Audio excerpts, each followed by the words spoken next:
Bonsoir à toutes et à tous, soyez les bienvenus sur Monaco Info. Nous sommes ensemble, si vous le voulez bien, pour une nouvelle édition. Ils surveillent les plages du Larvoto, non pas par curiosité, mais pour le bien d'autrui. Il y a bien sûr plus de monde l'été, mais ce site balnéaire est désormais ouvert toute l'année. Et les agents de la sûreté publique sont là. Quelles sont leurs missions et le type d'intervention? Le brigadier Clément répondra à toutes nos questions. Nous écouterons également Quentin Antonielli qui vient de réaliser une incroyable performance en aviron, une 5e place, c'est historique, en Coupe du Monde en Pologne. En France, après le deuxième tour des législatives, la coalition présidentielle est arrivée en tête sans obtenir la majorité absolue. Nous serons avec Stéphane Vogetta, le vainqueur des élections de la 5e circonscription des Français à l'étranger, qui comprend l'Espagne, le Portugal, Andorre et Monaco. Il nous expliquera entre autres comment se défaire de ce casse-tête. La Saupodia Monoikos vient de partir du palais. C'est un défi sportif et humain à vélo entre la Principauté et Albertville pour faire reculer la leucémie, promouvoir le don des cellules souches et favoriser l'insertion des personnes en situation de handicap. Et enfin, nous sommes allés faire un tour sur les terrasses du casino où se déroule la 6e édition de l'UPAO, que l'on appelle maintenant l'UPEN. C'est un collectif d'artistes qui se retrouvent chaque année pour présenter des œuvres vendues aux enchères au profit de la fondation du Prince Albert II. Avant de développer tous ces titres, impossible de ne pas vous parler de l'incendie qui s'est déroulé ce dimanche dans le quartier du Larvoto, aux alentours de 13h15, dans un appartement de 400 mètres carrés au premier étage de la résidence appelée le 21, située avenue Princesse Grasse. Le feu a mobilisé jusqu'à 65 sapeurs-pompiers de Monaco et 15 véhicules, une intervention qui a coûté la vie au sergent Thierry Perrard, 52 ans, dont 26 au sein de ce corps. L'enquête est en cours, nous reviendrons bien sûr sur cette terrible actualité. Et coïncidence, nous avions prévu de vous parler aujourd'hui des activités de la sûreté publique du côté du Larvoto. Nous sommes avec le responsable du site balnéaire, le brigadier Clément. Bonsoir. Bonsoir. Vous ne pouvez pas nous parler des circonstances de ce drame, comme je viens de le dire. L'enquête est en cours, mais est-ce que ce type d'incident fait partie des missions des agents de la sûreté publique qui sont sur les plages du Larvoto, très proches du lieu de l'incendie? Vu cet événement dramatique, la division de police maritime aéroportuaire a mis des moyens en renfort de cet événement dramatique. Et la division de police maritime aéroportuaire, avant de commencer, présente ses sincères condoléances au corps des sapeurs-pompiers de Monaco. Et qu'est-ce que vous avez dû faire? Vous avez dit que vous avez mis quand même des moyens pour ce type d'incendie, d'incident extraordinaire. Qu'est-ce que vous avez fait? Principalement pilotage des piétons, éviter une fréquentation de la zone qui devait être sanctuarisée pour vraiment que la lutte contre cet incendie soit totale. Donc on a essayé de participer à notre niveau. On revient donc à l'objectif de notre entretien initial et le rôle de la sûreté publique cet été sur les plages. Alors il fait chaud, très chaud en ce moment. Oui. Comment s'est passé pour la sûreté publique ce week-end de canicule? Week-end de canicule, c'est bien passé. Pas d'incident à déplorer, quelques coups de chaleur. Les gens viennent nous voir au poste de secours, on les rafraîchit si besoin. On n'a pas eu de gros incidents, les gens sont bien prévenus, on fait de la prévention, on passe les voir sur les plages. S'il y a des gens qui ne sont pas couverts ou s'il y a des petits qui sont en plein soleil, on essaye de jouer la carte prévention au maximum. Donc la chaleur est là, la chaleur est encore là pour les jours à venir. On sera présent. La sûreté publique a en charge notamment le bon déroulement sur la plage du Larvoto. Quelles sont vos missions sur place? Vous avez commencé à l'évoquer là. Alors nos missions principalement, ça va être au niveau de sécurité et sûreté. On va s'axer sur le sauvetage en mer contre les incivilités faites sur la plage. Avec une équipe de 8 maîtres nageurs sauveteurs, on a 2 policiers de la division de police maritime aéroportuaire quotidiennement. Donc on a un dispositif large, comme on l'a eu l'année dernière, à la hauteur du nouveau Larvoto et de ces quelques 37 000 mètres carrés. Les incivilités, ça peut être les jeux de ballon sur la plage, ça peut être les chiens sur la plage. La réserve naturelle du Larvoto, on va vérifier qu'aucun bateau ne pénètre dans la réserve naturelle du Larvoto. On a pu être amené pendant le Grand Prix de Formule 1 à avoir quelques bateaux dans la réserve et on a procédé à des verbalisations. Notre équipe de maîtres nageurs sur la vigie à l'œil et prévient les équipes sur le secteur. Et qu'en est-il de la nuit et de la vie nocturne? On le sait, à Monaco en été, il y a une ambiance de fête un peu partout. Quelle est la vie sur les plages et comment vous en assurez la sécurité? Ce nouveau Larvoto est amené à être ouvert toute l'année, été comme hiver. Le soir, les établissements affichent un grand nombre de personnes. Alors nous, le poste de secours ferme à 18 h, mais on assure des rondes balnéaires en soirée et jusqu'à ce que les établissements ferment, on a toujours une présence.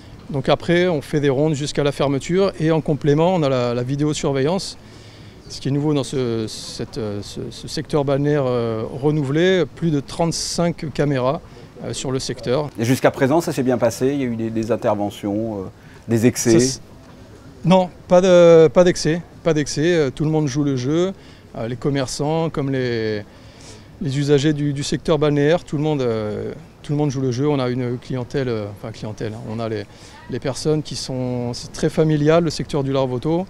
Les gens savent qu'ils sont tranquilles ici, qu'ils vont passer un bon moment et aucun incident à déplorer. Alors vous avez dit les plages sont ouvertes toute l'année, mais peut-être l'été où il y a un peu plus de fréquentation. De quoi il faudrait se méfier? Si la plage a beaucoup de fréquentation, ça peut aller jusqu'à 3500, 4000 personnes comme on avait sur l'ancien Larvoto. C'est vraiment éviter les incidents entre usagers. Et avec la chaleur, certains esprits peuvent s'échauffer assez vite, donc on essaie de faire redescendre tout de suite les incidents qui pourraient y avoir lieu par notre présence. Très bien, mais écoutez, on vous souhaite un très bon été de surveillance à vous et à vos équipes. Merci d'avoir répondu à mes questions. Merci à vous. Passons au point info et on débute par une table ronde pour la philanthropie innovante qui s'est tenue ce lundi au Yacht Club de Monaco. Bonsoir Vanessa. Bonsoir Fabien, bonsoir à tous. Le prix du Prince pour la philanthropie innovante est une initiative mondiale née d'un partenariat entre la Fondation Prince Albert II et la Fondation Tocqueville à Paris. Le but étant de réunir des personnalités et des experts en lien avec un projet d'innovation sociétale durable. Daniel Kleinman obtient cette année ce prix. Il s'agit d'un éminent chercheur scientifique au laboratoire Haskins aux États-Unis. Il est notamment membre du comité directeur de l'écosystème mondial et il a été reconnu comme l'un des ambassadeurs du développement durable à Miami. Une très belle performance en aviron ce week-end. Oui, retrouvons Quentin Antonielli qui participait ce week-end au championnat du monde d'aviron. Quentin Antonielli, bonjour. Vous terminez 5e en finale de la Coupe du Monde en Pologne avec un tel résultat finalement historique. J'imagine que vous êtes encore sur le coup de l'émotion. Oui, évidemment, on est content de finir 5e. Donc voilà, c'est bien. Je trouve pas vraiment les mots parce que on s'y attendait pas forcément et au final on est tous un peu surpris du résultat. Vous étiez beaucoup préparé finalement et c'est vrai comme vous le dites, on s'attend pas à un tel résultat. On s'attend jamais à un tel résultat en fait.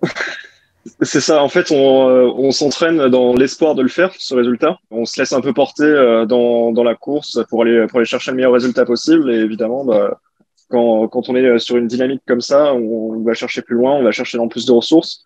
Et on met à profit tout ce qu'on a travaillé à l'entraînement pendant tout l'hiver, donc c'est assez sympa. Quel est finalement le programme pour les prochaines semaines et quelle est la suite pour vous? Donc pour les prochaines semaines, on a encore un gros bloc d'entraînement à venir et on va enchaîner ensuite sur les championnats d'Europe qui se dérouleront à Munich en Allemagne et ce sera le 14 août, il me semble que ça finit. Et les championnats du monde qui seront fin septembre après pour clôturer la saison.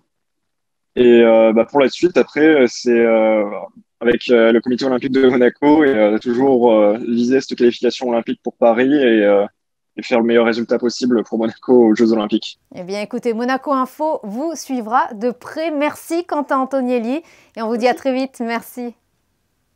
Merci. Une belle émotion avec Quentin. Et ce week-end ne s'est pas arrêté là. Les gymnastes de l'Étoile de Monaco ont aussi brillé au championnat de France à Liévin. Oui, très belle performance également. Kevin Crovetto ramène 3 médailles. 3e au concours général, 3e au bar parallèle et 2e à la barre fixe. Lilian Piot, quant à lui, devient ce week-end champion de France aux arçons. Merci Vanessa, on vous retrouve un peu plus tard pour la météo. Parlons politique française à présent. Dimanche, les Français résidant à Monaco ont voté pour le 2e tour des élections législatives. Et nous sommes avec le vainqueur, Stéphane Vogetta. Bonsoir. Bonsoir, comment allez-vous? Très bien, très bien. Vous avez été réélu député à l'Assemblée nationale, représentant donc les Français à l'étranger dans la 5e circonscription, dont Monaco fait partie. Votre réaction vis-à-vis de cette victoire, peut-être en demi-teinte, puisque La République En Marche, enfin Ensemble, a perdu la majorité absolue. Quelle est, vous, votre réaction concernant votre victoire? Effectivement, c'est assez mitigé, puisque à titre personnel et individuel, je suis effectivement très satisfait de cette victoire, qui est en fait une double victoire, puisqu'il y a eu d'abord la victoire morale du premier tour qui m'a vu me qualifier aux dépens du candidat officiel de ma famille politique. Et donc, c'est un premier tour qui avait permis aux électeurs notamment de la principauté de Monaco, mais de l'ensemble de la circonscription, de valider le type de modèle de député qu'il voulait envoyer à Paris. Et puis là, au second tour, il y a une leçon plus politique à en tirer, et en particulier un score plutôt large à mon avantage, qui confirme que les électeurs de la circonscription, cette fois, ont émis leur souhait clair d'envoyer à Paris un député qui puisse travailler au sein de la majorité présidentielle et non pas tenter de faire nommer de force M. Mélenchon à Matignon. Donc ça, c'est pour la satisfaction au titre personnel et individuel. Maintenant, à l'évidence, les résultats au niveau national ne sont pas aussi flamboyants. Et malheureusement, il semble que les espoirs de former une majorité présidentielle absolue ne seront pas comblés. Il faudra donc composer au-delà de notre famille politique de base, au-delà de la majorité présidentielle telle qu'elle s'est définie elle-même. Mais ça sera un défi passionnant. Ça va être un casse-tête, non? Peut-être. Je pense que dans la pratique, on va voir comment ça se passait. C'est vrai que sur le quinquennat précédent, on a pu voir à quel point les quelques poignées de députés de la France Insoumise et du Rassemblement national avaient la capacité de bloquer les débats sur certains sujets. Cette fois-ci, ils auront l'avantage d'être beaucoup plus nombreux et proportionnellement beaucoup plus significatifs et représentatifs au sein de l'hémicycle. Et donc, ils auront eux-mêmes la chance de pouvoir porter certains projets et contribuer au débat d'une manière active. Peut-être que cela les incitera à une participation au débat un peu plus raisonnable et un peu plus constructive que ce qu'on a pu voir par le passé. Vous avez été donc élu avec 58% des voix. Vous pouvez nous rappeler le score que vous avez fait uniquement à Monaco? Je crois qu'il est bien meilleur que ça. Il me semble qu'à Monaco, j'ai fait un score de 71%. Oui, ça a été, en ce qui vous concerne, en ce qui concerne cette circonscription, assez rocambolesque, puisque vous l'avez évoqué, premier tour, vous n'avez pas l'investiture, c'est Manuel Valls qui l'a, il se prend un revers, au deuxième tour, on vous redonne cette investiture. Comment vous interprétez ces jeux politiques ? Écoutez, moi j'interprète une décision qui était une erreur manifeste, et je pense que les faits l'ont démontré, une erreur qui a surpris beaucoup d'électeurs et moi-même quand elle a été confirmée officiellement, puisque malgré les rumeurs, on a longtemps pensé que ce n'était justement que des rumeurs et que la réalité allait être différente et que j'allais être le candidat naturel. À partir de ce moment-là, on est rentré dans une certaine phase de théâtre. À partir du moment où j'ai décidé de maintenir ma candidature, il y avait un candidat officiel et un candidat dissident, mais qui était considéré comme beaucoup par plus légitime que le candidat officiel. Donc, on a dû passer par des figures imposées, on va dire, de ce théâtre politique. Après, vous savez, il faut être capable de pardonner les erreurs que peut faire votre famille politique, surtout si vous avez été capable de les corriger. Et quelles sont vos priorités de député donc pour les Français à l'étranger dans cette circonscription, c'est-à-dire avec Monaco? Je le rappelle, il y a l'Espagne, le Portugal et Andorre et Monaco. Quelles seront vos priorités concernant Monaco, par exemple? Concernant Monaco, qui, il est vrai, est un peu à part dans la circonscription, au sens propre et au figuré, de ses caractéristiques géographiques et aussi les problématiques des Français de Monaco. Il y a un sujet en particulier que j'ai envie de pousser le plus rapidement possible, et il était à mon programme et au programme du président de la République pour les Français de l'étranger, c'était la création d'un statut de résidence de repli pour les résidences que possèdent les Français de l'étranger dans l'Hexagone, en France, et qui leur permet de bénéficier des mêmes exemptions fiscales que les résidences principales des Français de France. Mais au-delà de ça, pour moi, il y a l'amélioration, la recherche d'une amélioration de l'efficacité et de l'accès aux démarches administratives consulaires. Et là, cela concerne également les Français de Monaco, même si pour les Français de Monaco, on parle plus du maintien d'une infrastructure physique et humaine sur place, alors que pour les Français de la circonscription, on parle plus du rôle que pourrait jouer la technologie et la dématérialisation dans l'accessibilité de ces services pour tous nos concitoyens. Stéphane Vogetta, je le rappelle, vous avez été élu député à l'Assemblée nationale, représentant donc les Français de l'étranger à Monaco. Bon courage, parce qu'il va y avoir du travail. Ça risque d'être, comme on l'a dit, peut-être un peu compliqué. Merci d'avoir répondu à mes questions. Merci à vous. Parlons à présent de ce défi sportif et humain. La Sapodia Monoikos 2022 s'était lancée ce matin de la place du Palais. 3 jours d'efforts pour rallier Albertville pour la bonne cause, comme vous l'explique Frédéric Hélion sur des images d'Alexandra Marangoni. Le don des uns transforme la vie des autres. Une phrase qui résume parfaitement l'esprit de la Sapodia Monoikos.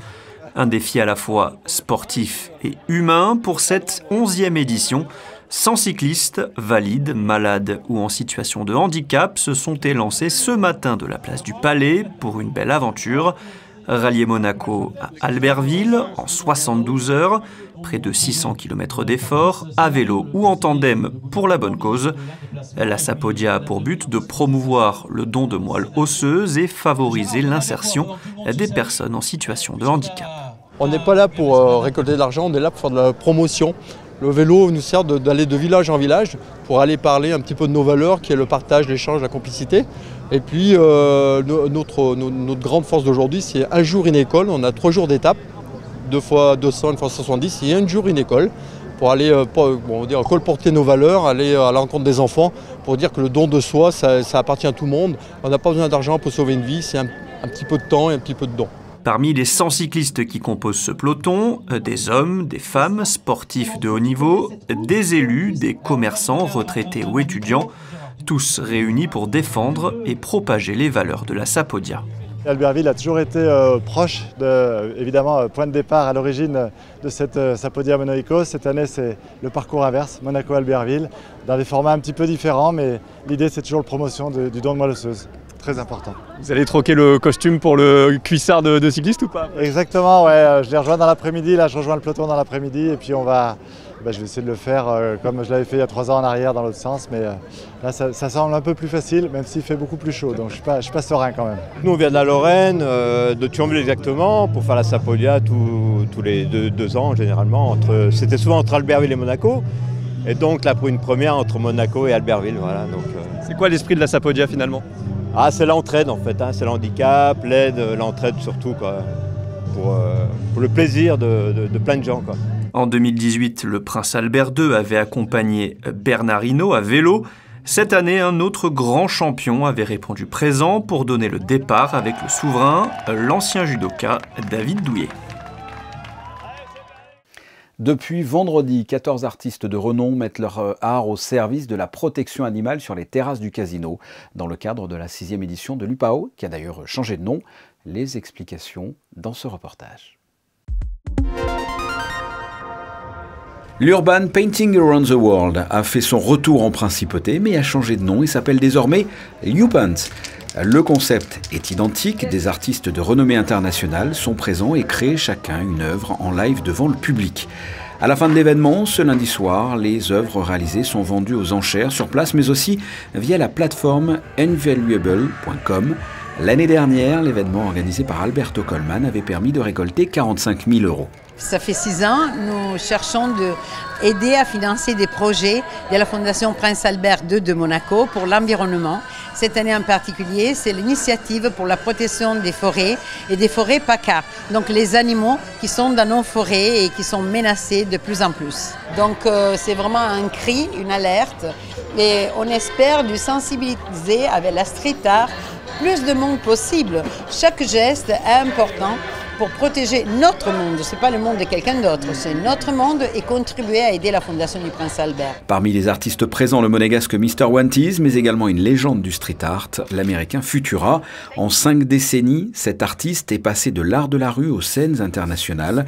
En tout, 14 graffeurs ont bravé la chaleur dans la bonne humeur. Premièrement, c'est un honneur d'être ici, c'est un plaisir de se retrouver à Monaco dans un cadre aussi agréable pour peindre avec les copains, avec des gens dont j'admire le travail, des gens avec qui je m'entends très bien. Le projet est incroyable, beaucoup d'artistes, beaucoup de peuples, c'est incroyable. Ouais, c'est l'atmosphère, c'est l'énergie. Nous arrivons ici, la mer, somewhere across the sea, Bob somewhere waiting for me, but I don't know the other word. Oui, c'est comme ça. Je vous avais prévenu, ces artistes ont travaillé dans la bonne humeur, tout comme les artistes en devenir qui étaient présents pour la 2e édition du Street Art Challenge Junior, qui se tient en parallèle à l'Upant. Cette année, 3 équipes venant du lycée Albert Ier et du collège Charles III ont réalisé 3 toiles en direct, qui elles aussi sont mises en vente. Passons au point météo. Le temps sera-t-il toujours si estival en principauté, Vanessa ? Eh bien oui Fabien, même si le ciel sera partagé entre nuages et apparition du soleil, les températures resteront très élevées, elles oscilleront de 21 à 29 degrés. Le soleil se lèvera à 5h46 et se couchera à 21h17 et nous fêterons les Rodolphes.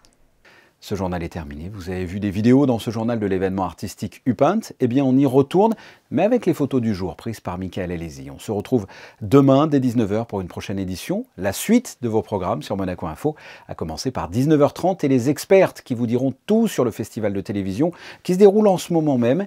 Il y sera question, entre autres, d'Adriana Carambeu, la prochaine saison de Pékin Express et les Feux de l'amour. Je vous souhaite de passer une excellente fin de soirée. À très bientôt. Au revoir. Thank you.